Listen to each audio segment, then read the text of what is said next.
Welcome to our 2130 Partners Operating Principle video series.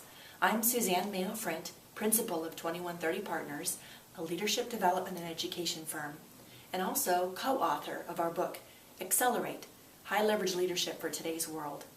This video segment focuses on our operating principle, listen newly, be intentionally slow to understand. Now this operating principle, listen newly, has a prerequisite of several other operating principles. The key operating principle to have practiced and to have wired is to be present. Because without the ability to be present, it's really not possible to listen newly. So we're going to assume that you've already mastered that operating principle or are at least in the process of catching yourself and intervening and correcting into a be present environment. It's because in order to listen newly, be intentionally slow to understand, it requires authentic curiosity. So rather than being self-centered or self-absorbed, I have to be other-centered or other-focused, or paying attention or focused on what's happening outside of me. So I want to have an authentic curiosity through a child's eyes. If you've been around 2-year-olds, 3-year-olds, 4-year-olds, depending on those younger age areas, they're always coming up with why questions, or lots of questions in general. Why this, why that, how come? So if we generate a mindset of curiosity, it definitely goes a long way towards having us be productive in the area of listening newly. Now the second part of that operating principle that says be intentionally slow to understand, some people give me some flack about that and ask me if I really want them to be slow. Well, what I mean by that is I want you to be a couple of nanoseconds slower than your instant and automatic file cabinet brain. Talked about the file cabinet metaphor in a couple of other operating principles, and there's a video segment on that as well.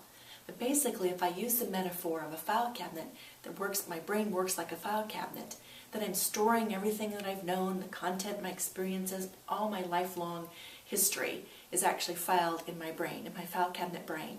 And what happens when we're unable to be present or unable to listen newly is we're busy searching in those file cabinet drawers rather than being present and in this particular moment.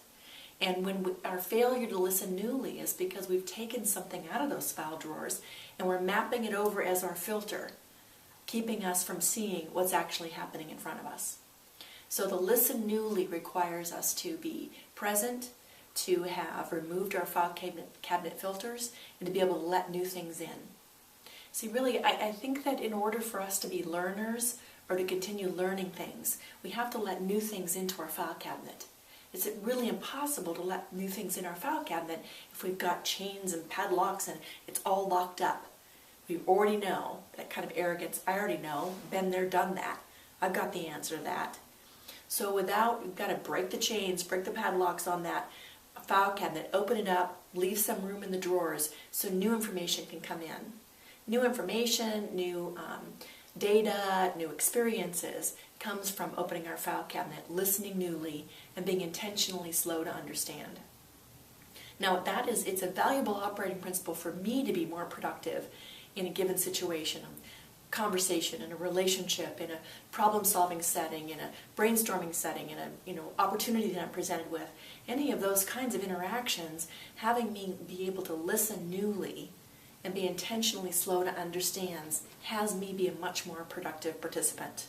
Also, when I bring myself that way, when I behave that way, when I take those kind of listening, then it actually makes it more available for other people to share more fully their ideas or their perspective as well, which can cause an environment for higher levels of collaboration. So listen newly, be intentionally slow to understand, is a way for us to set an environment of a higher level of collaboration and productivity. So how can you practice this operating principle? Well, first you have to be self-aware of when you're not listening newly and intervene in that. So first comes self-awareness, then self-intervention, and then new practices. So the self-awareness is knowing that you're stuck in your past-based file cabinet. One of the ways that I use for that is to notice when I say to myself, I disagree.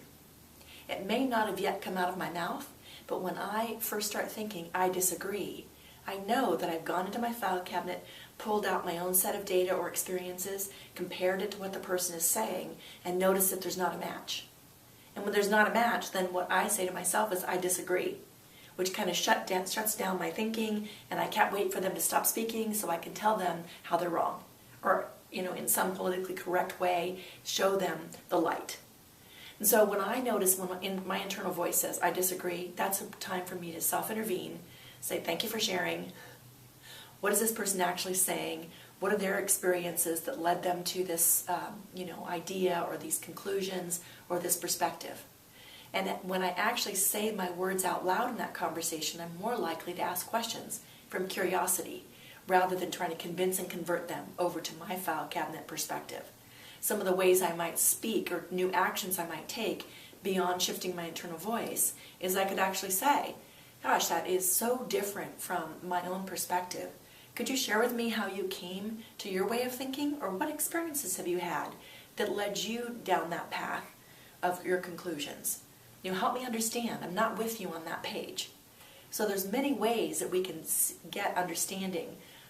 Listen newly, be intentionally slow to understand. We can actually ask questions. But if our questions are coming from a place to convince and convert the other person to my point of view, rather than for me to more fully understand their point of view, so I might be a productive agent in this conversation, it's a whole different story. So to practice this operating principle, catch yourself, self-awareness, where am I being closed off? Self-intervention, and then take on a new practice. And to do that, maybe you want to do a little bit of brainwashing. Let me help you out. So follow me. 2 fingers, each side of the temples, and repeat after me. There's no new information up here. Come on now, repeat after me. There's no new information up here. Okay, here's the brainwashing part. All new information is, repeat after me, all new information is out there. And you got to double pump or it doesn't work. All right? So this little exercise is just a fun way for you to remember, hopefully you remember that in order to open up my file cabinet, unlock it, unpadlock it, let new information in that helps me learn and be more productive in the situation. It's useful for me to listen newly and be intentionally slow, a nanosecond longer than my instant and automatic. They'd be just a little bit slow to understand. So practice this, practice it often, and accelerate your leadership.